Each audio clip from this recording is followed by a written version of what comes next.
അല്ല ഞാനും മുതലയമ്മാച്ചനും കൂടെ കാളയെ പിടിച്ചെന്ന് കുരങ്ങ് പറയുന്നത് പോലെ ഈ വിജയമൊക്കെ എൻ്റെയാണെന്നും പറഞ്ഞിട്ടൊന്നും കാര്യമില്ല. അതൊക്കെ നരേന്ദ്രമോദിയുടെ വിജയമാണ്. സുരേന്ദ്രനെ ഒരു ടീമൂടെ തുടരുകയാണ് എന്നാണ് തീരുമാനിക്കുന്നതെങ്കിൽ അതൊരു ദുരന്തമായിരിക്കും. ജില്ലാ ഘടകങ്ങളെ ഒരുമിച്ച് കൊണ്ടുപോകാൻ അവർക്ക് സാധിക്കും എന്ന് തന്നെയാണ് താങ്കൾ ഉറച്ചു വിശ്വസിക്കുന്നത്? ഇവരിലെ ഏറ്റവും സ്യൂട്ടബിൾ പ്രസിഡന്റ് സംശയിക്കേണ്ട കാര്യം.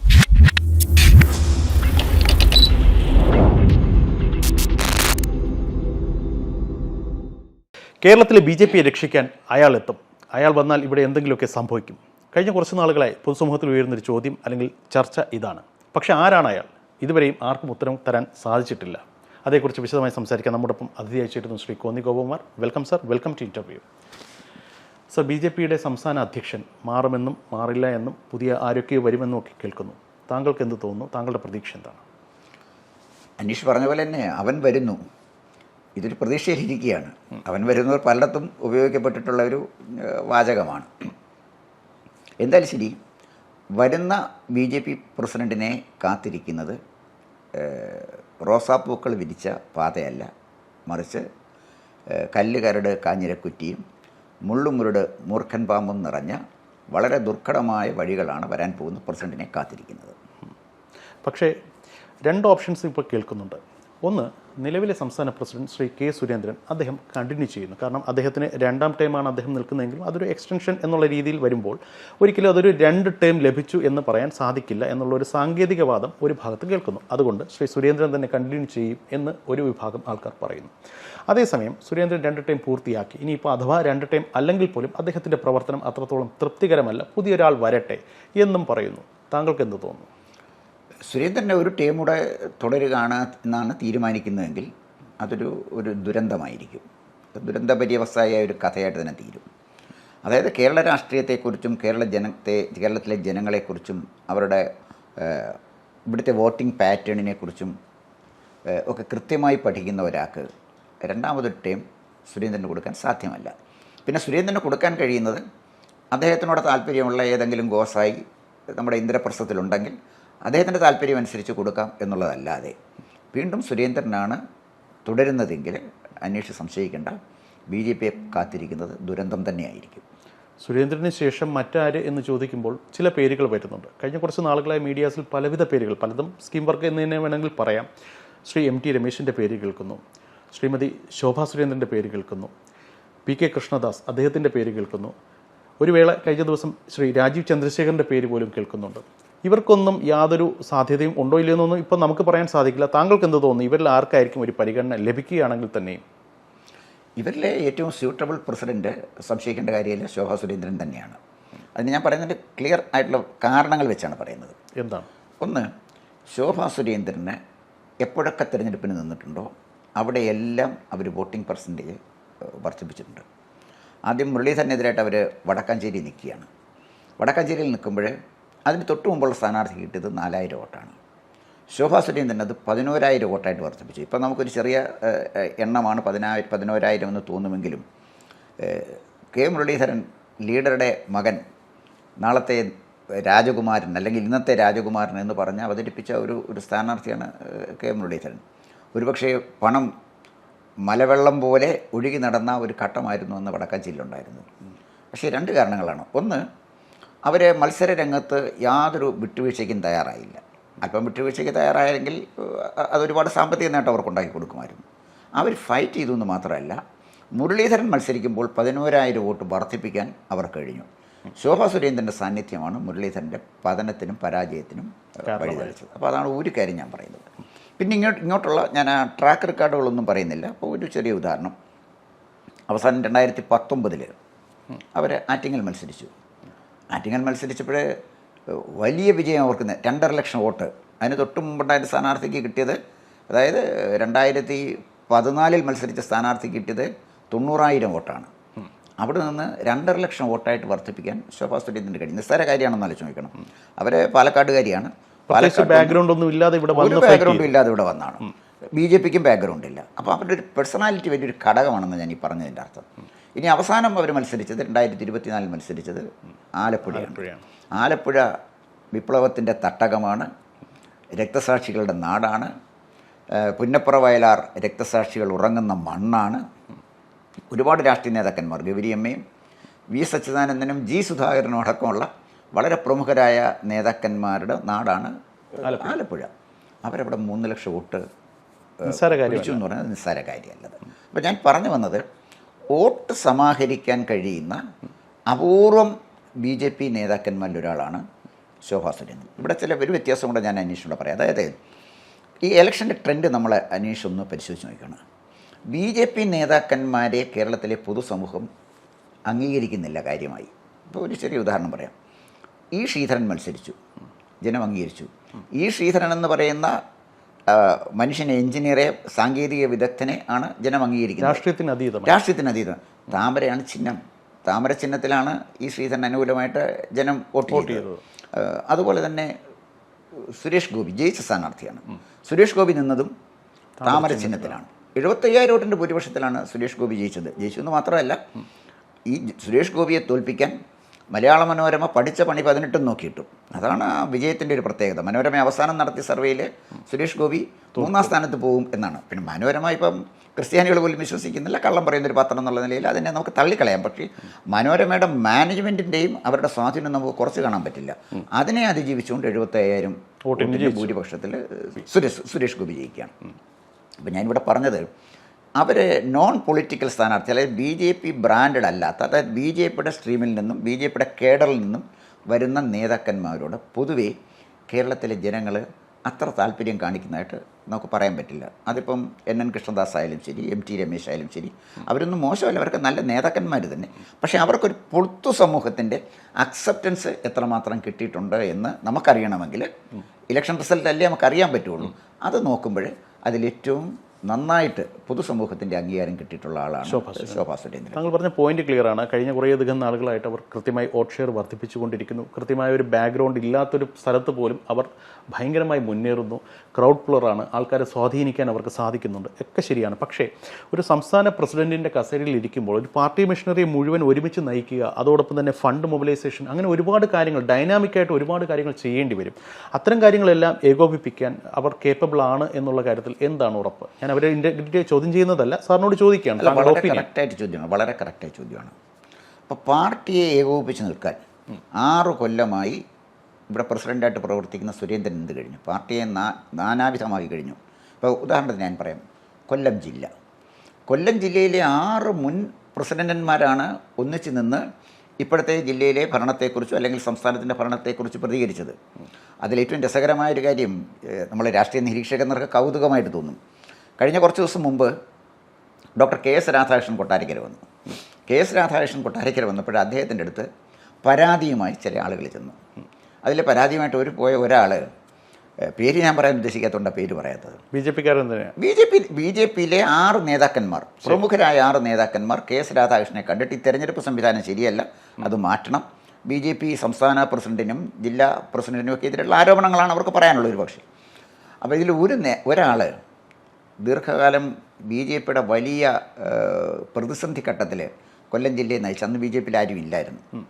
ഡോക്ടറേറ്റൊക്കെ ഉള്ള ആളാണ്, നന്നായിട്ട് വായിക്കുകയും എഴുതുകയും ചെയ്യുന്ന ആളാണ് ഒരാൾ. മറ്റൊരാൾ അടിയന്തരാവസ്ഥ കാലഘട്ടത്തിൽ ഈ അടിയന്തരാവസ്ഥയ്ക്കെതിരെ കൊട്ടാരക്കര ടൗണിൽ നോട്ടീസ് വിതരണം ചെയ്തു. അതിന് പോലീസുകാർ പിടിച്ചുകൊണ്ട് പോയി ഭയങ്കരമായിട്ട് ദേഹോദ്രവം ചെയ്ത ആളാണ്. ഇവരൊക്കെ BJP പ്രവർത്തിക്കുമ്പോഴേ ഡോക്ടർ KS രാധാകൃഷ്ണൻ കോൺഗ്രസിൻ്റെ പ്രവർത്തകനാണ്. അദ്ദേഹം അധികാരത്തിൻ്റെ ശീതളഛായയിൽ ഇങ്ങനെ കോൺഗ്രസിൻ്റെ പ്രവർത്തകനായിട്ട് നിൽക്കുക. അദ്ദേഹത്തിന് BJPക്ക് കിട്ടിയതൊരു അസറ്റാണ്, അതിനെനിക്ക് സംശയമൊന്നുമില്ല. പക്ഷേ ഇവർ ത്യാഗോജ്വലമായ പോരാട്ടങ്ങൾ നടത്തുമ്പോൾ ഡോക്ടർ KS രാധാകൃഷ്ണൻ അത്തരം ഒരു പോരാട്ടവും നടത്തി വന്ന ആളല്ല എന്ന് നമുക്കറിയാം. അത് അദ്ദേഹത്തിന് പ്രതീക്ഷിക്കുകയും വേണ്ട. അദ്ദേഹത്തിൻ്റെ ഒരു അക്കാഡമിക് ബാക്ക്ഗ്രൗണ്ടാണ് അംഗീകരിച്ചത്, അത് അംഗീകരിക്കുകയും വേണം. അദ്ദേഹത്തിൻ്റെ മുന്നിൽ ഈ ആളുകൾ പരാതിയുമായി ചെന്ന ആ ഒരു ചിത്രം കണ്ടപ്പോഴേ എനിക്ക് സത്യത്തിന് ഇവരോട് സഹതാപം തോന്നി, വളരെ സഹതാപം തോന്നി. മനുഷ്യന് പ്രതികരിക്കാൻ കഴിയണ്ടേ? ആരനീതി കാണിച്ചാലും അനീതിക്കെതിരെ പ്രതികരിക്കാനുള്ള ആർജവം, അതാണ് ഒരു നേതാവിനെ നേതാവാക്കുന്നത്. ഇപ്പോൾ ഉദാഹരണത്തിന് VS അച്യുതാനന്ദൻ 2015 ആലപ്പുഴ സമ്മേളനം നടത്തുമ്പോൾ തന്നോട് നീതി കാണിച്ചില്ല എന്ന് തോന്നിയപ്പോൾ അച്യുതാനന്ദൻ സമ്മേളനം ബഹിഷ്കരിച്ച് പോവുകയാണ്. CPMൽ സമ്മേളനം ബഹിഷ്കരിച്ചാൽ പിന്നെ ആളെ ആ പാർട്ടിക്കകത്ത് കാണില്ല.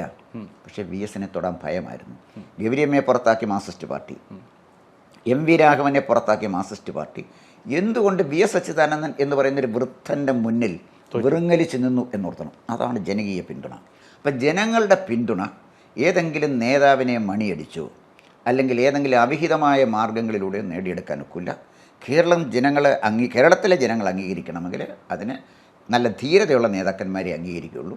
ഈ 6 പേരുടെ വിലാപം വനരോധനം പോലെ ആയിത്തീരും എന്നുള്ള എനിക്ക് തർക്കമില്ല. പക്ഷെ ഞാൻ പറഞ്ഞു വന്നത് സുരേന്ദ്രനെതിരെ നടന്ന ഒരു നീക്കത്തെക്കുറിച്ചാണ് ഞാൻ പറഞ്ഞത്. അപ്പോൾ സുരേന്ദ്രൻ ഒരു കാരണവശാലും കേരളത്തിലെ BJP ഒന്നിച്ച് നിർത്താൻ കഴിയുന്ന നേതാവല്ല എന്ന് അദ്ദേഹമാണ് തെളിയിച്ചത്. മറ്റ് പ്രസിഡൻ്റായിട്ടിരുന്ന ഒരാൾ വി. മുരളീധരനാണ്. അദ്ദേഹത്തിൻ്റെ സമയത്തും പിന്നെ ഗ്രൂപ്പിസം വളരെ ശക്തമായിരുന്നല്ലോ. വി. മുരളീധരൻ എന്ത് ചെയ്യാൻ കഴിഞ്ഞു? മുരളിയേട്ടൻ കുറേ ആളുകളെ കൊണ്ട് പറയിപ്പിക്കാൻ കഴിഞ്ഞു എന്നല്ലാതെ മുരളിയുടെ ഒരു കോൺട്രിബ്യൂഷൻ എന്ത് പാർട്ടിക്ക് ഒരു കോൺട്രിബ്യൂഷൻ വേണ്ടേ? ഒരു കോൺട്രിബ്യൂഷൻ നടത്താൻ കഴിഞ്ഞില്ല. ഇപ്പോൾ വരുന്നൊരു പുതിയൊരു മാറ്റം, ഇപ്പോൾ കഴിഞ്ഞ ഈ പറയുന്ന നേതാക്കന്മാരെല്ലാം BJPയുടെ സംസ്ഥാന അധ്യക്ഷന്മാരായി ഇരുന്ന കാലഘട്ടത്തിൽ അല്ലെങ്കിൽ ഇപ്പോഴും 14 ജില്ലാ കമ്മിറ്റികളാണ് BJPക്കുള്ളത്. എല്ലാ രാഷ്ട്രീയ പ്രസ്ഥാനങ്ങൾക്കും അങ്ങനെ തന്നെയാണ്. ഓരോ ജില്ല, ഓരോ റവന്യൂ ജില്ല, ഓരോ ജില്ലാ കമ്മിറ്റിയായിട്ട് രൂപീകരിച്ച് പ്രവർത്തിക്കുന്നു. പക്ഷേ ഇപ്പോൾ പുതുതായി വരാൻ പോകുന്ന മാറ്റം കേരളത്തെ 30 ജില്ലകളായി വിഭജിക്കാൻ പോകുന്നു. അപ്പോൾ അങ്ങനെ വരുമ്പോൾ പുതുതായി സംസ്ഥാന പ്രസിഡന്റ് കസേരയിലേക്ക് ആരെത്തുന്നോ അയാൾ മേൽനോട്ടം വഹിക്കേണ്ടി വരുന്നത് 30 ജില്ലകളെയാണ്, അല്ലെങ്കിൽ 30 ജില്ലാ പ്രസിഡന്റുമാരെ അവർക്ക് കീഴിൽ വരുന്ന ഘടകങ്ങളെയുമാണ്. ഇത് ഒരു ഹെർക്കുലിയൻ ടാസ്ക് ആണെന്നുള്ള കാര്യം രണ്ടാമതൊന്നും ആലോചിക്കേണ്ട കാര്യമില്ല. ശോഭാ സുരേന്ദ്രൻ, താങ്കൾ നേരത്തെ ഒരു ഫസ്റ്റ് ചോയ്സ് ആയിട്ടും അല്ലെങ്കിൽ ഒരേ ഒരു ചോയ്സ് ആയിട്ടും പറഞ്ഞത് അവരുടെ പേരാണ്. അവർ ഈ ഒരു സ്ഥാനത്തേക്ക് എത്തുമ്പോൾ ഈ 30ഓളം ജില്ലാ ഘടകങ്ങളെ ഒരുമിച്ച് കൊണ്ടുപോകാൻ അവർക്ക് സാധിക്കും എന്ന് തന്നെയാണ് താങ്കൾ ഉറച്ചു വിശ്വസിക്കുന്നത്? അവർക്ക് സാധിക്കേണ്ടതാണ്. അപ്പോൾ സാധിക്കാതിരുന്നാൽ അതായത് അവരുടെ മുന്നിൽ ഒരു വെല്ലുവിളിയാണ്. ഇത് സാധിക്കുമോ? അപ്പോൾ ഉദാഹരണത്തിന് ഞാൻ പറയാം. BJPയുടെ സംസ്ഥാന പ്രസിഡന്റുമാർ വളരെ സ്വാത്വികനായിരുന്നു കുമ്മനം രാജശേഖരൻ. അതിനേക്കാൾ സ്വാത്വികനായ ഒരു നേതാവ് കേരളത്തിൽ ഒരു രാഷ്ട്രീയ പാർട്ടിയിലും ഇല്ല. അത്ര സ്വാത്വികനായ ആളാണ്. നല്ല മനഃശുദ്ധിയുള്ള ആളാണ്. ആളുകളെ സഹായിക്കാൻ താല്പര്യമുള്ള ആളാണ്. തനി സ്വാത്വികനായ ആളാണ്. അദ്ദേഹം വന്നു. അദ്ദേഹത്തിനെ പ്രവർത്തിക്കാൻ സമ്മതിച്ചില്ല. അതുപോലെ തന്നെ അതിനു മുമ്പ് ശ്രീ PS ശ്രീധരൻപിള്ള വന്നു. അപ്പോൾ ശ്രീധരൻപിള്ള വന്ന് അദ്ദേഹം സമവായത്തിൻ്റെ ആളാണ്. എല്ലാവരെയും സമന്വയിപ്പിച്ച് ഒന്നിച്ച് കൊണ്ടുപോകണമെന്ന് ആഗ്രഹിക്കുന്ന ഒരാളാണ്. അദ്ദേഹവും BJP പ്രസിഡന്റ് എന്നുള്ള നിലയിൽ പരാജയപ്പെട്ടു. അപ്പോൾ BJPയെ നയിക്കുക എന്ന് പറഞ്ഞാൽ, ഇപ്പോൾ എന്നോട് ചോദിച്ചല്ലോ 30 ജില്ലാ പ്രസിഡന്റുമാർ. BJP എന്ന് പറയുന്നൊരു കേഡർ പാർട്ടിയാണ്. ആ കേഡർ പാർട്ടിയെ നയിക്കാൻ മിലിറ്ററിയെ നയിക്കുന്ന പോലെ ഒരു കമാൻഡറെയാണ് ആവശ്യം, അല്ല ദുർബലനായ ഒരു നേതാവിനെ അല്ല. മാർക്സിസ്റ്റ് പാർട്ടിയുടെ കൂട്ടാണ് BJP. മാർക്സിസ്റ്റ് പാർട്ടിക്ക് ദുർബലനായ ഒരു സെക്രട്ടറി വന്നാൽ അതോടുകൂടി ആ ദൗർബല്യം അങ്ങ് ബ്രാഞ്ച് കമ്മിറ്റി വരെ വരും. അതേസമയം ഒരു ബട്ടൺ അമർത്തിയാൽ അല്ലെങ്കിൽ സ്വിച്ച് ഇട്ടാൽ പ്രവർത്തിക്കുന്ന യന്ത്രം പോലെ BJPയുടെ ഘടകങ്ങൾ പ്രവർത്തിക്കണം, അല്ലെങ്കിൽ പ്രവർത്തിപ്പിക്കണം. വേണ്ടാത്തവനെ പുറത്ത് കളയാൻ, അവനെ തുറന്ന് കാണിക്കാൻ, തൻ്റെ കമാൻഡ് നടപ്പിലാക്കാൻ കഴിയുന്ന ഇച്ഛാശക്തിയുള്ള ഒരു നേതാവിന് മാത്രമേ BJPയെ നയിക്കാൻ കഴിയും. മനസ്സിലായി. പക്ഷേ അങ്ങനെ പറയുമ്പോഴും മറ്റൊരു കാര്യം നമ്മൾ നോക്കുന്നത്, എല്ലാം നെഗറ്റീവ് ഫാക്ടേഴ്സാണ് ഞാൻ പറയുന്നത് എന്നുള്ളതല്ല, ഈ പ്രതിസന്ധികൾ എങ്ങനെ അതിജീവിക്കും എന്നുള്ളതിനെക്കുറിച്ച് ചർച്ച ചെയ്യുകയാണ്. അതായത് നാട്ടിലെ പ്രമുഖ വ്യവസായികൾ ഒരാളായ ശ്രീ ഗോകുലം ഗോപാലൻ, അതുപോലെ തന്നെ വിവാദ ദല്ലാൾ എന്നറിയപ്പെടുന്ന ശ്രീ നന്ദകുമാർ, ഇങ്ങനെ വലിയൊരു വിഭാഗം BJPയിൽ വരുന്ന നേതൃമാറ്റത്തെ കീനായിട്ട് മോണിറ്റർ ചെയ്യുന്നുണ്ട്. അവർക്ക് ചില താല്പര്യങ്ങളുണ്ട്. അവരുടെ താല്പര്യങ്ങൾ കേരളത്തിൽ നടപ്പാക്കണമെങ്കിൽ BJP സംസ്ഥാന അധ്യക്ഷൻ്റെ കസേരയിൽ ഇന്ന ആൾ മാത്രമേ വരാൻ പാടുള്ളൂ എന്നവർ തീരുമാനിക്കുന്നു അല്ലെങ്കിൽ ചിന്തിക്കുന്നു. ആ ഒരു ചിന്ത എത്രത്തോളം സ്വാധീനിക്കപ്പെടും ഈ പറയുന്ന പുതിയ പ്രസിഡന്റിനെ തീരുമാനിക്കുന്ന ആ ഒരു ഘട്ടത്തിൽ ഇവരുടെ താല്പര്യങ്ങൾ സംരക്ഷിക്കപ്പെട്ടു കഴിഞ്ഞാൽ അത് ശോഭാ സുരേന്ദ്രന് അനുകൂലമായി വരുമോ എന്നുള്ളതാണ് ചോദ്യം. അല്ല, അവരുടെ താല്പര്യങ്ങൾ സംരക്ഷിക്കേണ്ടത് ആരാണ്? BJPയുടെ പ്രസിഡന്റ് ആരായിരിക്കണമെന്ന് തീരുമാനിക്കുന്ന പാർട്ടി നേതൃത്വത്തെ. അപ്പോൾ ആ BJPയുടെ പ്രസിഡന്റ് ആരായിരിക്കണമെന്ന് തീരുമാനിക്കുന്ന പാർട്ടി നേതൃത്വത്തെ ഗോകുലം ഗോപാലിൻ്റെയോ അല്ലെങ്കിൽ നന്ദകുമാറിൻ്റെയോ അല്ലെങ്കിൽ റിപ്പോർട്ടർ ചാനലിൻ്റെ മുതലാളിമാരുടെയോ താല്പര്യങ്ങൾക്കനുസരിച്ചാണ് BJPയുടെ ഒരു പ്രസിഡന്റിനെ കേന്ദ്രത്തിൽ നിന്ന് അവർ തീരുമാനിക്കുന്നതെങ്കിൽ BJPയുടെ യാത്ര ചരിത്രത്തിൻ്റെ ചവറ്റുകൊട്ടയിലേക്കല്ലേ? കേരളീയർ മണ്ടന്മാരാണോ? കേരളീയരുടെ ബൗദ്ധിക നിലവാരത്തെ ചോദ്യം ചെയ്തുകൊണ്ട് ആരുടെയെങ്കിലുമൊക്കെ കുറേ പണച്ചാക്കുകളുടെ നോമിനിയെ BJPയുടെ സംസ്ഥാന പ്രസിഡൻ്റാക്കി വെച്ചുകൊണ്ട് ഞങ്ങൾ രാജ്യം ഭരിക്കാമെന്ന് വിചാരിച്ചാൽ നടക്കുന്ന കാര്യമാണ്. 35 പേരെ കിട്ടിയാൽ ഭരിക്കാമെന്ന് പറഞ്ഞാൽ വളരെ ദീർഘവീക്ഷണത്തുള്ള ഒരു നേതാവായിരുന്നല്ലോ സുരേന്ദ്രൻ. 30 പേരെ കിട്ടിയാൽ മതി. 150 പേരുണ്ട് നമുക്കറിയാവുന്ന നിയമസഭയിൽ. അവിടെ 30 പേരെ കിട്ടിയാൽ പുള്ളി ഭരിച്ചോളാമെന്ന് പറഞ്ഞു. പിന്നെ നമ്മൾ തീരുമാനിക്കും കേരളം ആര് ഭരിക്കണമെന്നതാണ് അദ്ദേഹത്തിൻ്റെ കമന്റ്. ആയിക്കോട്ടെ, ഞാൻ പറഞ്ഞു വന്നത് ഇതൊക്കെ 30 സീറ്റ് എന്നൊക്കെ പറഞ്ഞാൽ 3 സീറ്റ് പോലും പിടിക്കാനൊക്കെ നിൽക്കുന്ന ഒരു പാർട്ടിയുടെയാണ് ഈ 30 സീറ്റ് എന്നൊക്കെ പറയുന്നത്. 30 സീറ്റ് കേരളത്തിൽ പിടിക്കത്തക്ക വിധത്തിൽ BJPയെ ശക്തനാക്കാൻ സുരേന്ദ്രന് കഴിഞ്ഞു. 3 സീറ്റ് പിടിക്കത്തക്ക വിധത്തിൽ ശക്തനാക്കാൻ സുരേന്ദ്രന് കഴിഞ്ഞു. 1 സീറ്റ് കിട്ടിയത് സുരേന്ദ്രനുമായിട്ട് എന്ത് ബന്ധമാണ്? സുരേഷ് ഗോപി എന്ന് പറയുന്ന ഒരു സെലിബ്രിറ്റി വർഷങ്ങളായിട്ട് തൃശ്ശൂരിൽ നിന്ന് പ്രവർത്തിച്ചു. നരേന്ദ്രമോദി എന്ന് പറയുന്ന ശക്തനായ ഒരു പ്രൈം മിനിസ്റ്റർ 2-3 പ്രാവശ്യം വന്ന് അവിടെ പ്രചരണം നടത്തി. പിന്നെ ഒരു നരേന്ദ്രമോദിയുടെ ഒരു കരിഷ്മ, അതൊക്കെ കൊണ്ട് കുറേ വോട്ട് കിട്ടി എന്നുള്ളതല്ലാതെ അല്ല ഞാനും മുതലയമ്മാച്ചനും കൂടെ കാളയെ പിടിച്ചെന്ന് കുരങ്ങ് പറയുന്നത് പോലെ ഈ വിജയമൊക്കെ എൻ്റെയാണെന്നും പറഞ്ഞിട്ടൊന്നും കാര്യമില്ല. അതൊക്കെ നരേന്ദ്രമോദിയുടെ വിജയമാണ്, അല്ലാതെ കേരളത്തിലെ BJPയുടെ വിജയമായിട്ട് ഞാൻ കാണുന്നില്ല. കേരളത്തിലെ കാര്യങ്ങളെക്കുറിച്ച് ചിന്തിക്കുമ്പോൾ എപ്പോഴും എൻ്റെ മനസ്സിൽ വരുന്ന ഒരു കാര്യം മുസ്ലിം ലീഗിൻ്റെ കാര്യമാണ്. അവർ രാവിലെ മുതൽ വൈകുന്നേരം വരെ കാര്യങ്ങൾ കൂലങ്കഷമായിട്ട് ചർച്ച ചെയ്യും, എന്നിട്ട് വൈകുന്നേരം ആകുമ്പോൾ തീരുമാനം തങ്ങൾക്ക് വിടും. ഇന്ത്യൻ നാഷണൽ കോൺഗ്രസിലേക്ക് വന്നു കഴിഞ്ഞാൽ അവരും ഇവിടെ ഭയങ്കരമായ ചർച്ചയാണ്. റൂമുകൾ തിരിഞ്ഞിരുന്ന് മാറി തിരിഞ്ഞ് പല ചേരികളായി പല ഗ്രൂപ്പുകളായി ചർച്ച ചെയ്യും. അവസാനം തീരുമാനം ഹൈക്കമാൻഡിന് വിടും. ഇതാണ് കഴിഞ്ഞ കുറച്ച് നാളുകളായി UDF കണ്ടുകൊണ്ടിരിക്കുന്ന ഒരു കാര്യം. BJPയിൽ വന്നു കഴിഞ്ഞാൽ അവിടെയും ഈ ഒരു സാദൃശ്യം കാണുന്നുണ്ട്. അതായത് ഈ രണ്ട് പാർട്ടികളുമായിട്ട് കമ്പയർ ചെയ്യുകയല്ല BJP, പക്ഷേ എന്നിരുന്നാൽ പോലും ഇവിടെ കാര്യങ്ങളൊക്കെ ചർച്ച ചെയ്യും, പ്രവർത്തകരുടെ അഭിപ്രായം എല്ലാം കേൾക്കും, പക്ഷേ തീരുമാനം കേന്ദ്രത്തിൽ നിന്നാണ് വരുന്നത്. പക്ഷേ അങ്ങനെ ഇക്കുറി സംസ്ഥാന പ്രസിഡന്റിൻ്റെ കാര്യവും കേന്ദ്രത്തിന് വിടുമ്പോൾ താഴെത്തട്ടിലുള്ള ജനങ്ങളുടെ അല്ലെങ്കിൽ ശരാശരി BJP പ്രവർത്തകരുടെ വികാരം എന്താണ്, അവർക്ക് വേണ്ട നേതാവ് ആരാണ് എന്നുള്ള ദ റിയൽ പൾസ് ഇവിടെ നിന്ന് തീരുമാനം അങ്ങോട്ട് വിട്ട് കഴിയുമ്പോൾ അവിടെയുള്ള നേതാക്കന്മാർക്ക് ആ റിയൽ പൾസ് തിരിച്ചറിയാൻ സാധിക്കുമോ എന്നുള്ളതാണ് എൻ്റെ മനസ്സിൽ തോന്നുന്നൊരു സംശയം. താങ്കൾക്ക് എന്ത് തോന്നുന്നു? അല്ല, ഇവിടെ അത് വളരെ പ്രധാനപ്പെട്ട ചോദ്യമാണ്. നമ്മൾ കോൺഗ്രസിൻ്റെ പണ്ട് തൊട്ടേ ഹൈക്കമാൻഡിന് വിട്ട പാരമ്പര്യമാണ്. എല്ലാവരും ഹൈക്കമാൻഡിൽ സമർപ്പിച്ചിരിക്കുകയാണ്. ഹൈക്കമാൻഡിന് കഴിഞ്ഞപ്പോൾ സോണിയാജിയിൽ സമർപ്പിച്ചിരിക്കുക. സോണിയാജിയുടെ പാതാരവിന്ദങ്ങളിൽ സമർപ്പിക്കുക, ദണ്ഡ നമസ്കാരം ചെയ്യുക. അത് അല്ലാതെ വേറെ അവർ കലാപരിപാടികളൊന്നുമില്ല. ലീഗിൻ്റെ പിന്നെ ആത്മീയ ഗുരുവാണല്ലോ പാണക്കാട് തങ്ങളത്. പക്ഷേ ഇവിടെ പ്രോപ്പറായിട്ട് ഇലക്ഷൻ നടക്കുന്നൊരു പാർട്ടിയുള്ളത് 2 പാർട്ടികളുണ്ട്, CPM-ഉം CPI-യും. എത്ര വലുതോ ചെറുതോ ആയിക്കോട്ടെ, പക്ഷേ അവർ പ്രോപ്പറായിട്ട് അവരുടെ പാർട്ടി ഘടകത്തിനെ, അതായത് ബ്രാഞ്ച് തൊട്ട് സംസ്ഥാന കമ്മിറ്റി വരെ തിരഞ്ഞെടുക്കുകയാണ്. അതിനകത്ത് ഗ്രൂപ്പിസം വരും, വഴക്ക് വരും, സ്വാധീനം വരും, അതൊന്നുമില്ല എന്ന് പറഞ്ഞില്ല. പക്ഷേ ഒരു ഇലക്ഷൻ പ്രോസസ്സ് അതിനകത്ത് നിലനിൽക്കുന്നുണ്ടല്ലോ. അതാണ് CPM-നും CPI-ക്കും ചൈതന്യം കൊടുത്തിരിക്കുന്ന അങ്ങനെയൊന്നുണ്ടെങ്കിൽ അതിൻ്റെ പ്രധാനപ്പെട്ട കാരണം ഈ ഇലക്ഷൻ്റെ പ്രോസസ്സാണ്. BJPയിൽ ഇത് തന്നെയായിരുന്നു. BJPയിൽ നേരത്തെ ആളുകളെ വോട്ട് ചെയ്ത് അവരുടെ സംസ്ഥാന പ്രസിഡന്റിനെ തിരഞ്ഞെടുക്കുന്ന ഒരു സംവിധാനം BJPയിൽ ഉണ്ടായിരുന്നു. വളരെ അടുത്ത സമയത്താണ് ഈ ഇലക്ഷൻ സമ്പ്രദായം മാറിയിട്ട് നോമിനേറ്റ് ചെയ്യാൻ തീരുമാനിച്ചു. ഇപ്പോഴത്തെ അത്ഭുതകരമായ തിരഞ്ഞെടുപ്പാണ്. അതായത് ഇപ്പം നിൽക്കുന്നവരെല്ലാം കൂടെ ജില്ലാ പ്രസിഡന്റിനെ തിരഞ്ഞെടുക്കുക എന്ന് പറഞ്ഞാൽ ഇവിടെ നിൽക്കുന്നവർ, ഞങ്ങൾ ബസ്സിൽ ഇരിക്കുന്നവരെല്ലാം കൂടെ തീരുമാനിക്കും ഇനി ബസ്സിലോട്ട് ആൾ കയറണോ വേണ്ട എന്ന്. അപ്പം അങ്ങനൊരു തീരുമാനം. അതൊക്കെ ഈ വിഡ്ഢിത്തമെന്ന് പറഞ്ഞാൽ തമിഴ്നാട്ടിൽ നിന്ന് വന്ന ഏതോ ഒരു നേതാവ്, വാനതിന്ന് എന്തോ പറഞ്ഞൊരു നേതാവ് അതിന് വേണ്ടി വന്നത്. ഒന്നാമത്തെ കാര്യം അവർക്ക് ഇവിടുത്തെ കൾച്ചർ അത്രമാത്രം അറിയുമെന്ന് എനിക്ക് അറിഞ്ഞുകൂടാ. ഈ അത്ഭുതകരമായ തീരുമാനത്തിനെതിരെയാണ് കൊല്ലത്ത് ചെറുത്തുനിൽപ്പ് വന്നത്. ഈ ചെറുത്തുനിൽപ്പൊന്നും നമ്മൾ നിസ്സാരമായിട്ട് കാണരുത്. BJP ഇവിടെ ജയിക്കാൻ പോകുന്ന വലിയ ഭൂരിപക്ഷത്തിലൊന്നും ജയിക്കാൻ പോകുന്നില്ല. മാർക്സിസ്റ്റ് പാർട്ടിയിൽ പോലും ഗ്രൂപ്പിസം മാർക്സിസ്റ്റ് പാർട്ടിയെ പിടിച്ച് കുലുക്കിക്കൊണ്ടിരിക്കുകയാണ്. അപ്പോൾ BJPയിൽ നിൽക്കുന്ന ഓരോ പ്രവർത്തകനെയും, പ്രത്യേകിച്ച് പഴയകാല പ്രവർത്തകരെ, ത്യാഗത്തോടുകൂടി സമ്പൂർണ്ണമായ ജീവിതം നയിച്ച ആളുകളെ, അവരെയൊക്കെ ഒഴിവാക്കിക്കൊണ്ട് ഒരു സുപ്രഭാതത്തിൽ ഈ ഞങ്ങളെല്ലാം കൂടെ അങ്ങ് തീരുമാനിക്കാം, 5 കൊല്ലം ഇരുന്നും തീരുമാനിക്കട്ടെ എന്നൊക്കെ പറയുന്നതിൽ വിഡ്ഢിത്തത്തിൻ്റെ ഒരു അതിരില്ലല്ലോ. അതുകൊണ്ടാണ് ഇങ്ങനൊരു തീരുമാനം വന്നത്. എന്ത് വേണം ആയിക്കോട്ടെ. പക്ഷേ ഇവിടെ ഞാൻ പറഞ്ഞു വന്നത് കേന്ദ്രത്തിലേക്ക് പോയാൽ കേന്ദ്രത്തിലേക്ക് പോയുള്ള പ്രശ്നം, കേന്ദ്രത്തിലേക്ക് പോയാൽ ഒരു പ്രധാന കാര്യം, അമിത്ഷാ ആഭ്യന്തരമന്ത്രിയാണ്. കേരളത്തിലൊരു ചെറിയ ചലനം പോലും അമിത്ഷായ്ക്ക് അറിയാമല്ലോ. കേരളത്തിലെ ഏത് നേതാവിന് ജനസമ്മതിയുണ്ട്, ആർക്ക് ജനസമ്മതിയില്ല എന്ന് അദ്ദേഹത്തിന് അറിയാൻ പറ്റിയില്ലെങ്കിൽ പിന്നെ എന്താ ചെയ്യുന്നത്? അതറിയാൻ പറ്റും, അറിയാൻ കഴിയുന്ന സംവിധാനങ്ങളും അവിടെയുണ്ട്. പക്ഷേ അതറിയാൻ പാടില്ലാത്തതുകൊണ്ടല്ല, ചിലരുടെയൊക്കെ സ്വാധീനം, ചിലരുടെയൊക്കെ സ്പോൺസേഴ്സ്, അവരാണ് നേതാക്കന്മാരെ തിരഞ്ഞെടുക്കുന്നത്. സ്പോൺസർമാർ തീരുമാനിക്കുന്ന ആളുകളെയാണ് വന്നത്. അത് കുറേ കാലമായിട്ട് BJP പരീക്ഷിക്കുന്ന കാര്യമുണ്ട്. അവിടുന്ന് ഒരാളെ ഇങ്ങോട്ട് വിടും, അയാൾ ഇവിടെ വന്നൊരു ഗ്രൂപ്പ് ഉണ്ടാക്കും, അയാൾ കുറേ പേരെ സ്പോൺസർ ചെയ്യും, അയാളെ കൊടുക്കും. അതൊക്കെ പരീക്ഷണം പരാജയപ്പെട്ടു പോയി. അപ്പോൾ അതുപോലെ അങ്ങനെ എല്ലാം അങ്ങ് അവിടെ തീരുമാനമെടുത്ത് കേരളത്തിലെ ജനങ്ങളുടെ തലയിൽ അടിച്ചേൽപ്പിക്കാൻ ശ്രമിച്ചാൽ, ജനങ്ങൾക്ക് ആഗ്രഹമില്ലാത്തൊരു നേതാവാണെങ്കിൽ കേരളത്തിൽ പ്രവർത്തിക്കാൻ പോകുന്നില്ല, ഞാൻ സംശയിക്കേണ്ട. BJP എപ്പോഴും സർപ്രൈസ് തരുന്നൊരു പാർട്ടിയാണ്. അതായത് ഇപ്പോൾ ഈ കഴിഞ്ഞ കേന്ദ്രമന്ത്രി സ്ഥാനം തന്നെ ഈ തെരഞ്ഞെടുപ്പിന് ശേഷം ശ്രീ സുരേഷ് ഗോപി കേന്ദ്രമന്ത്രിയാവുന്ന ഏറെക്കുറെ ഉറപ്പായിരുന്നു. അത് കഴിഞ്ഞ് ശ്രീ കുര്യൻ സ്വപ്നത്തിൽ പോലും വിചാരിച്ചില്ല, അദ്ദേഹം പോലും വിചാരിച്ചില്ല അദ്ദേഹം കേന്ദ്രമന്ത്രിയാവുന്നുള്ളൂ. ഇങ്ങനെയുള്ള സർപ്രൈസുകൾ എപ്പോഴും തരാറുണ്ട് BJP കേന്ദ്ര നേതൃത്വത്തെ സംബന്ധിച്ചിടത്തോളം. അത്തരത്തിലുള്ള ഒരു സർപ്രൈസ് കാൻഡിഡേറ്റ് ആയിരിക്കും ഇക്കുറി BJP സംസ്ഥാന അധ്യക്ഷ പദവിയിലേക്ക് എത്തുന്നത് എന്നൊക്കെ ഒരു നറേറ്റീവ് കേൾക്കുന്നുണ്ട്. താങ്കൾക്ക് എന്ത് തോന്നുന്നു? ഒരു സർപ്രൈസ് കാൻഡിഡേറ്റ് BJP വരിക എന്ന് പറയുമ്പോൾ കാൻഡിഡേറ്റിനെ പിന്നെ ആശ്രയിച്ചാണല്ലോ അതിൻ്റെ വിജയം നിൽക്കുന്നത്. നമ്മളെ ഒരു സ്ഥാനാർത്ഥിയെ ഒരു നേതാവിനെ തന്നുകൊണ്ട് കേരളത്തിലെ ജനങ്ങൾക്ക് ഇതൊന്നും ഒരു സർപ്രൈസേ അല്ല. കൊള്ളാവുന്നവനെ വന്നാൽ എടുക്കും, കൊള്ളാത്തവനെ എന്ന് തള്ളിക്കളയും. അവർക്ക് സർപ്രൈസ്, ഇത് BJPക്കാർക്കാണ് സർപ്രൈസ്. നമുക്കെന്ത് സർപ്രൈസാണ്? നമ്മൾ കൊള്ളാവുന്നവനെ അന്ന് എടുക്കും, ഇല്ലെങ്കിൽ തള്ളിക്കളയും, അല്ല വേറെ കാര്യമില്ല. അപ്പോൾ സർപ്രൈസ് എന്ന് പറയുന്നൊരു കാര്യം കേരളത്തിലെ ജനങ്ങളുടെ ആദരവ് പിടിച്ചു പറ്റാൻ പറ്റുന്ന, അവരത്ഭുതത്തോട് ഇത് കൊള്ളാമല്ലോ എന്ന് പറയുന്നൊരു നേതാവിനെ കൊണ്ടുവന്നാലാണ് ഈ സർപ്രൈസ് വരുന്നത്.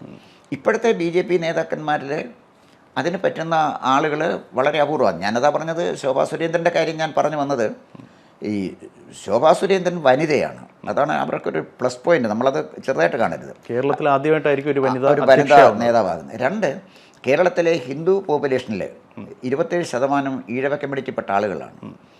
അവർക്ക് വലിയ സ്വാധീനമുണ്ട് രാഷ്ട്രീയത്തിൽ. പിന്നെ കമ്മ്യൂണിസ്റ്റ് പാർട്ടിയുടെ ബേസ് വോട്ടെന്ന് പറഞ്ഞാൽ ഈഴവ വോട്ടാണ്. അപ്പോൾ കുറച്ച് ഈഴവ വോട്ടുകൂടെ സമാഹരിക്കാൻ കഴിയുന്ന, അതേസമയം സ്ത്രീകളെ സ്വാധീനിക്കാൻ കഴിയുന്ന, ഒപ്പം ഈ സവർണനെന്നോ അവർണനെന്നോ ഒന്നും വ്യത്യാസമില്ലാതെ ഹിന്ദുക്കളുടെയെങ്കിലും വോട്ട് സമാഹരിക്കാൻ കഴിയുന്ന ഒരു നേതാവായിരിക്കണം. ഒപ്പം ക്രൈസ്തവരുടെ അംഗീകാരം ഉണ്ടാകണം. എങ്കിലേ കേരളത്തിൽ ജയിച്ചു വരാൻ പറ്റുള്ളൂ. അപ്പം അതിന് പറ്റുന്ന ഒരു നേതാവ് എന്നുള്ള നിലയിലാണ് ഞാൻ ശോഭാ സുരേന്ദ്രനെ കണ്ടത്. അതിന് പറ്റുന്ന ഏക നേതാവ് ശോഭാ സുരേന്ദ്രനാണെന്നുള്ള കാര്യം തർക്കമൊന്നുമില്ല. ഏതായാലും തീരുമാനം കേന്ദ്രത്തിൽ നിന്ന് വരട്ടെ. അധികം വൈകാതെ നമുക്കതറിയാൻ സാധിക്കുമെന്ന് പ്രതീക്ഷിക്കാം. പക്ഷേ അവസാനമായ ഒരു ചോദ്യം. താങ്കൾ തന്നെ നേരത്തെ പറഞ്ഞു വെച്ചു, BJP പ്രസിഡന്റിനെ പുതുതായി വരുന്ന പ്രസിഡന്റിനെ കാത്തിരിക്കുന്നത് കല്ലും മുള്ളും നിറഞ്ഞ പാതയാണ്. എന്തൊക്കെയാണ് BJP നേരിടാൻ പോകുന്നത്, അല്ലെങ്കിൽ BJP പുതിയ സംസ്ഥാന പ്രസിഡന്റ് നേരിടാൻ പോകുന്ന വെല്ലുവിളികൾ എന്ന് പറഞ്ഞുകൊണ്ട് നമുക്ക് അവസാനിപ്പിക്കാം. BJP നേരിടാൻ പോകുന്ന പ്രധാനപ്പെട്ട വെല്ലുവിളി, BJP ഇവിടെ വളർന്നു വന്നൊരു സാഹചര്യം പരിശോധിച്ച് നോക്കണം. BJPക്ക് വളർന്നു വരാൻ സാധ്യതയൊരുക്കിയത്, മണ്ണൊരുക്കിയത് RSS ആണ്. RSSന് ഏത് ഗ്രാമത്തിലും വളരെയധികം ആത്മസമർപ്പണത്തോടെ പ്രവർത്തിക്കുന്ന പ്രവർത്തകരുണ്ട്. ഒരിക്കലും അവർ അധികാരത്തിൻ്റെ പുറകെ പോവില്ല. മറിച്ച് നല്ല ആളുകളെ കണ്ടെത്തി റിക്രൂട്ട് ചെയ്ത് BJPയിലേക്ക് കൊണ്ടുവന്ന് അവർക്ക് സഹായം ചെയ്യുന്നൊരു സംവിധാനമാണ് RSS ചെയ്തിരുന്നത്. നേരിട്ട് അവരൊരിക്കലും രാഷ്ട്രീയത്തിലേക്ക് ഇടപെടാറേ ഇല്ലായിരുന്നു. അപ്പോൾ ഇവിടെ ഉള്ള ഒരു പ്രോബ്ലം എന്താണെന്ന് വെച്ചാൽ, ഈ അടുത്ത സമയത്തായിട്ട് BJPയിലേക്ക് വരുന്ന അവരുടെ കേഡറിൻ്റെ ക്വാളിറ്റി കുറഞ്ഞു. പണ്ട് അങ്ങനെയല്ലായിരുന്നു. പണ്ട് നമ്മൾ ഒരു BJP നേതാവെന്ന് പറഞ്ഞാൽ ആളുകൾ അക്സെപ്റ്റ് ചെയ്യുന്ന ഒരാളായിരുന്നു. ഇപ്പോൾ ഇന്ന് പ്രകടനപരമായ കാര്യമായി, ഒരു ചന്ദനപ്പൊട്ടൊക്കെ തൊട്ട് കയ്യിലൊരു ഒരു ചരടും ഒക്കെ കാവി കൊടുത്തു കഴിഞ്ഞാൽ നേതാവാകുമെന്നുള്ളൊരു സങ്കല്പം. അത് താമര ഷോള് കോൺഗ്രസ്സുകാരൻ നല്ല അലക്കി നീറ്റാക്കിയ കതറിട്ട് ആളുകളെ ആകർഷിക്കുന്നത് പോലെ ഇവർ ഇത്തരത്തിലൊരു ആകർഷണം കൊണ്ട് നിൽക്കാമെന്ന്. അങ്ങനെയൊന്നും ഹിന്ദുക്കളുടെ വോട്ട് അവർക്ക് കിട്ടാൻ പ്രയാസമാണ്. BJP പ്രസിഡന്റിനെ കാത്തിരിക്കുന്ന വെല്ലുവിളി പ്രധാനമായിട്ടുള്ളതെന്ന് പറഞ്ഞാൽ ഈ കേഡറിൻ്റെ ക്വാളിറ്റിയിൽ വന്ന മൂല്യശോഷണം. ക്വാളിറ്റി മോശമാണ് കേഡറിൻ്റെ. അത് അല്ലെങ്കിൽ അവരെ അതിന് ട്രെയിൻ ചെയ്യണം. മാർക്സിസ്റ്റ് പാർട്ടിയുടെ കേഡർ ട്രെയിൻഡാണ്. അപ്പോൾ അനീഷ് ഒന്ന് പരിശോധിച്ച് നോക്കിയാൽ ആരായിക്കോട്ടെ ബ്രാഞ്ച് സെക്രട്ടറി, അയാൾക്ക് പൊളിറ്റിക്സ് പറയാനറിയാം, അയാൾക്ക് രാഷ്ട്രീയം പറയാനറിയാം. രാഷ്ട്രീയം പറയാൻ അയാളെ പ്രാപ്തമാക്കുന്ന ഒരു സംവിധാനം മാർക്സിസ്റ്റ് പാർട്ടിയുണ്ട്. പൊളിറ്റിക്കലി ട്രെയിൻഡാണ് അവർ. അതാണ് മാർക്സിസ്റ്റ് പാർട്ടിയുടെ ഏറ്റവും വലിയ കരുത്ത്. നമ്മൾ ഈ ക്യാപ്സൂൾ എന്ന് പറഞ്ഞ് പരിഹസിക്കുമെങ്കിലും ശരിക്കും ഈ ക്യാപ്സൂൾ എല്ലാവരും ഒരേ സ്വരത്തിൽ ഒരേ കാര്യം ആവർത്തിച്ച് പറയുന്നു എന്നുള്ളതൊരു പ്രത്യേകതയായിട്ട് എനിക്ക് തോന്നിയിട്ടുണ്ട്. കാരണം അവർക്ക് ഒരു സാധനം പറഞ്ഞു കഴിഞ്ഞാൽ ജനങ്ങൾക്കിടയിലേക്ക് അത് കൃത്യമായി കമ്മ്യൂണിക്കേറ്റ് ചെയ്യാൻ അവർ എഡ്യൂക്കേറ്റഡ് ആണ്. താങ്കൾക്ക് അങ്ങനെ തോന്നിയിട്ടുണ്ട്? അല്ല, എഡ്യൂക്കേറ്റഡ് അല്ല അവർ ബ്രെയിൻ വാഷ്ഡ് ആണ്. അതിന് എഡ്യൂക്കേഷൻ എന്ന് പറയുന്നത് ക്യാപ്സൂൾ റിലേറ്റഡ് ആയിട്ടുള്ള ക്യാപ്സൂൾ കഴിക്കുമ്പോൾ അവർ ബ്രെയിൻ വാഷ്ഡ് ആവും.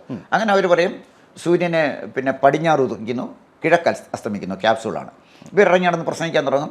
നമ്മളെ ബോധ്യപ്പെടുത്താൻ അവർ ശ്രമിക്കും, നമുക്ക് തെറ്റിയതാണ്. അപ്പോൾ കിഴക്ക് കാണിച്ചിട്ട് പറയും ഇത് പടിഞ്ഞാറാണ് എന്ന് പറയും, സൂര്യനെ കാണിച്ചിട്ട് ചന്ദ്രനാണെന്ന് പറയും. ഇതൊരു കാലഘട്ടത്തിലൊക്കെ നടന്നുപോയി. പക്ഷേ ഇപ്പോഴുള്ള പ്രോബ്ലം എവിടെ വെച്ചാൽ ഈ ക്യാപ്സൂൾ വിഴുങ്ങി വന്ന് നമ്മുടെ ചാനൽ ചർച്ചയിൽ ക്യാപ്സൂൾ വിഴുങ്ങിയ ആളുകൾ വന്ന് പറയുന്നില്ലേ, അവരാണ് മാർക്സിസ്റ്റ് പാർട്ടിക്ക് ഏറ്റവും കൂടുതൽ ദ്രോഹം ചെയ്യുന്നത്. ഇവരെ കാണുമ്പോഴേ, ഇവരെ പരിഹസിക്കുമ്പോൾ ആ പരിഹാസത്തിൻ്റെ മുന ചെന്ന് കൊള്ളുന്നത് പാർട്ടിയുടെ മാറിലാണ്. ചില ആളുകളെയൊക്കെ അയച്ചു കഴിയുമ്പോൾ ഞാൻ ആലോചിക്കും, ഈ വിഡ്ഢികളെയൊക്കെ ഇതിന് വേഷം കെട്ടിയെടുത്ത് അയക്കുന്നത് എന്ത് അർത്ഥത്തിലാണ്? സ്വന്തം ആ പാർട്ടിയുടെ കുഴി തോണ്ടുകയാണ് ഇവർ ചെയ്യുന്നത്. ഇവർ കേരളത്തിലെ ജനങ്ങളുടെ ബൗദ്ധിക നിലവാരം ചോദ്യം ചെയ്യുക ചെയ്യുന്നത്. ഞാൻ പറഞ്ഞു വന്നത് അത് മാർക്സിസ്റ്റ് പാർട്ടിക്ക് സംഭവിച്ചിരിക്കുന്നു. പക്ഷേ അവർ പൊളിറ്റിക്സ് പറയാം.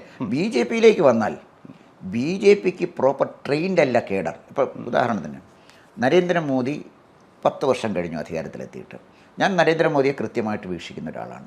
സൊസൈറ്റിയിലെ എല്ലാ സെക്ടറിലും പെട്ട ആളുകൾക്ക് ഒട്ടേറെ ക്ഷേമ പദ്ധതികൾ അവർ ആവിഷ്കരിച്ചിട്ടുണ്ട്. കർഷകർക്കുണ്ട്, വനിതകൾക്കുണ്ട്, പുതുതായി തൊഴിൽ തേടുന്ന തൊഴിൽ സംരംഭകർക്കുണ്ട്. അപ്പം പിന്നെ ആ മേക്ക് ഇൻ ഇന്ത്യ, അല്ല ഒരു പുതിയ ഇന്ത്യ എന്നുള്ളൊരു കൺസെപ്റ്റ് കൺവേ ചെയ്യാൻ നരേന്ദ്രമോദിക്ക് നന്നായിട്ട് കഴിഞ്ഞു. ഏറ്റവും അധികം അഭ്യസ്ത വിദ്യരുള്ള ഒരു സംസ്ഥാനമാണ് കേരളം. ഈ കേരളത്തിലെ യുവജനങ്ങളെ ആകർഷിക്കാൻ കഴിയുന്ന ഏതെങ്കിലും ഒരു നേതാവ് BJPയിലുണ്ടോ? ആലോചിച്ച് നോക്കി. ഒരാളും ഇല്ല. അവരെ അഡ്രസ്സ് ചെയ്യുന്നില്ല. ഈ വർഷം തന്നെ ഇലക്ഷനിൽ വോട്ട് കൂടിയിരിക്കുന്നത് 70,000 പുതിയ വോട്ടർമാരാണ് ഈ വരാൻ പോകുന്ന തെരഞ്ഞെടുപ്പിൽ വന്നിരിക്കുന്നത്. അവരെല്ലാം ചെറുപ്പക്കാരാണ്, 18 വയസ്സ് കഴിഞ്ഞ ആളുകളാണ്. അപ്പോൾ അവരുടെ അടുത്ത് നിന്ന് ചരട് കയ്യിലുണ്ടോ അല്ലെങ്കിൽ പൊട്ടുണ്ടോ എന്ന് നോക്കിയല്ല അവർ വോട്ട് ചെയ്യുന്നത്, അവരെന്ത് പറയുന്നു നോക്കിയാണ്. അപ്പോൾ കൃത്യമായി ഗവൺമെൻറ് കൊണ്ടുവന്ന അല്ലെങ്കിൽ BJPയുടെ ഗവൺമെൻറ് കൊണ്ടുവന്ന ജനക്ഷേമകരമായ നടപടികൾ ഇതാണ്.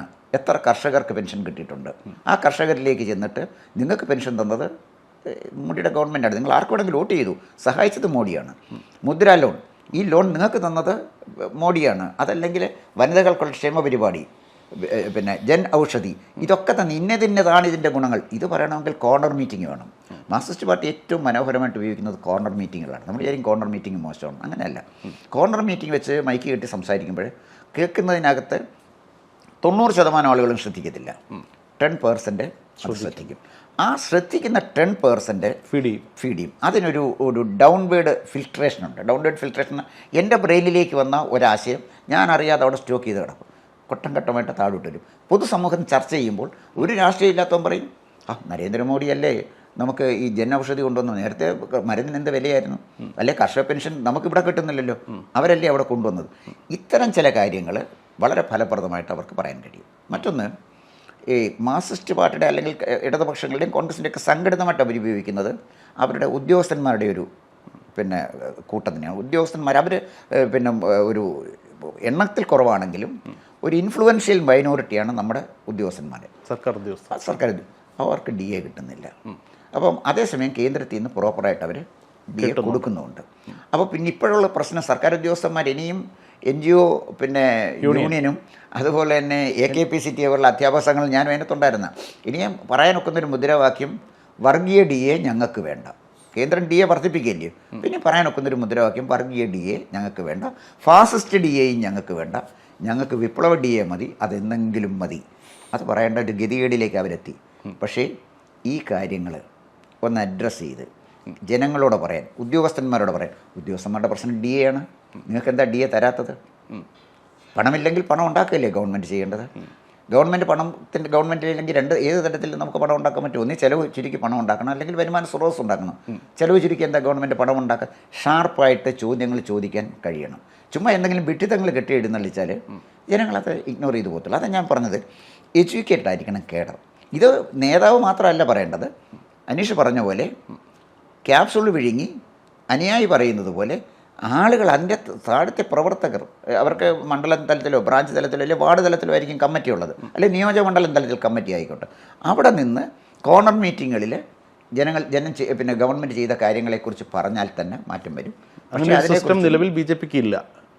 അല്ല, BJPയുടെ പ്രശ്നം, BJPക്ക് ഈ ഫണ്ട് ഇഷ്ടം പോലുണ്ട്. ഇവർക്ക് വരുന്ന കോടിക്കണക്കിന് രൂപയുടെ ഫണ്ടാണ്. കേരളത്തിൽ CPM-നും CPI-ക്കും കോൺഗ്രസിനും എല്ലാവരും കൂടെ വരുന്ന ഫണ്ടിനേക്കാൾ കൂടുതൽ BJPക്ക് ഫണ്ട് വരുന്നുണ്ട്. അത് വളരെ വ്യക്തമാണ്. ഈ നമ്മുടെ കേരളത്തിലെ ഏറ്റവും സമ്പന്നന്മാരായ രാഷ്ട്രീയ നേതാക്കന്മാർ BJPയിലുള്ളത് അന്വേഷണറിയാം, ശ്രദ്ധിച്ചു നോക്കൂ. എല്ലാവരും സമ്പന്നന്മാരാണ്. പ്രതിപക്ഷത്തിന് എങ്ങനെ സമ്പന്നരാകും എന്നുള്ളത് നമ്മൾ പഠിക്കേണ്ടതല്ലേ. ഞാൻ അതിലേക്കൊന്നും പോകുന്നില്ല, അതൊരു വിവാദത്തിലേക്ക് ഞാൻ പോകുന്നില്ല. സംസ്ഥാന പ്രസിഡന്റ് നേരിടാൻ പോകുന്ന വെല്ലുവിളി അതാണ് ഞാൻ പറഞ്ഞ. ആലസ്യത്തിൽ ആണ്ടുപോയ ഒരു കേഡർ, അവർ പ്രവർത്തിക്കുന്നതിനേക്കാൾ പ്രവർത്തിക്കാതെ ഇരിക്കുന്നതാണ് നല്ലതെന്നും, വോട്ട് വാങ്ങിക്കുന്നതിനേക്കാൾ നല്ലത് വോട്ട് വാങ്ങിക്കാതിരിക്കുന്നതാണെന്നും, നല്ല മാർക്കറ്റ് വിലയ്ക്ക് വോട്ട് കൊടുക്കുന്നതുകൊണ്ട് തെറ്റില്ലെന്നും ട്രെയിൻ ചെയ്തിരിക്കുന്ന കേഡറിനെയാണ് പുതിയ പ്രസിഡന്റിന് കിട്ടുന്നത്. ഈ കേഡറിനെ പൊളിച്ചെഴുതുക എന്നുള്ളതാണ് ആദ്യത്തെ വെല്ലുവിളി. കേഡറിനെ പൊളിച്ചെഴുതണം, അവർക്ക് ആത്മവിശ്വാസം കൊടുക്കണം, കൃത്യമായി അവരെ അണിനിരത്താനും ഷാർപ്പായിട്ട് തീരുമാനങ്ങൾ അവിടെ ജനാധിപത്യത്തിൽ വലിയ കാര്യമൊന്നുമില്ല. പ്രസിഡന്റ് തീരുമാനമെടുത്താൽ ആ തീരുമാനം നടപ്പിലാക്കിയെന്ന് നോക്കണം. നടപ്പിലാക്കാൻ തയ്യാറാകാത്തവനെ നിഷ്കരണ ഈ പ്രസ്ഥാനത്തിൽ നിന്ന് പുറത്താക്കി ധീരമായി തീരുമാനമെടുത്ത് പോകാൻ പറ്റുന്ന ഒരു നല്ല പ്രസിഡന്റ് BJPക്ക് വന്നാൽ അനീഷ് സംശയിക്കേണ്ട കാര്യമില്ല. ഈ 2026 തെരഞ്ഞെടുപ്പിൽ ഒരു 15-നും 20-നും ഇടയ്ക്ക് സീറ്റ് BJPക്ക് നേടാൻ കഴിയും. ആദ്യം ഈ പറഞ്ഞ പോലെ കാര്യങ്ങൾ ചെയ്ത് വന്നാൽ അതിന് കഴിയും. ഒരു പക്ഷേ അതിന് കഴിയുന്നൊരു നേതാവ് വരട്ടെ. ഒരു ശോഭാ സുരേന്ദ്രൻ അത് കഴിയുമായിരിക്കുമെന്നാണ് എൻ്റെ വിശ്വാസം. മനസ്സിലായി. അപ്പം പിന്നെ ഞാൻ ഈ പറഞ്ഞ ഘടകങ്ങളൊക്കെ അവർക്ക് അനുകൂലമായിട്ടുണ്ട്. ധീരമായിട്ട് അങ്ങനെ ചെയ്യാൻ പറ്റുകയാണെങ്കിൽ ഒരു ഗുണം എന്താ വെച്ചാൽ, ഒരു സ്ത്രീ ധീരമായ തീരുമാനമെടുത്താൽ സമൂഹം പെട്ടെന്ന് നിൽക്കും. ഇന്ദിരാഗാന്ധിയെ ഇന്ത്യ അംഗീകരിച്ച് കണ്ടില്ലേ? മനസ്സിലായി. അതുപോലെ ഏതായാലും ഇപ്പോൾ ഏറിയ അരനാഴിക നേരം എന്ന് പറയുന്നത് പോലെ വളരെ കുറച്ച് ദിവസങ്ങൾ മാത്രമേ ഇനി ശേഷിക്കുന്നുള്ളൂ. ഏതായാലും BJP സംസ്ഥാന പ്രസിഡന്റ് പുതിയ ആൾ ആരാണെന്ന് അറിയട്ടെ, അതിനുശേഷം നമുക്ക് കാര്യങ്ങൾ നോക്കാം. നന്ദി.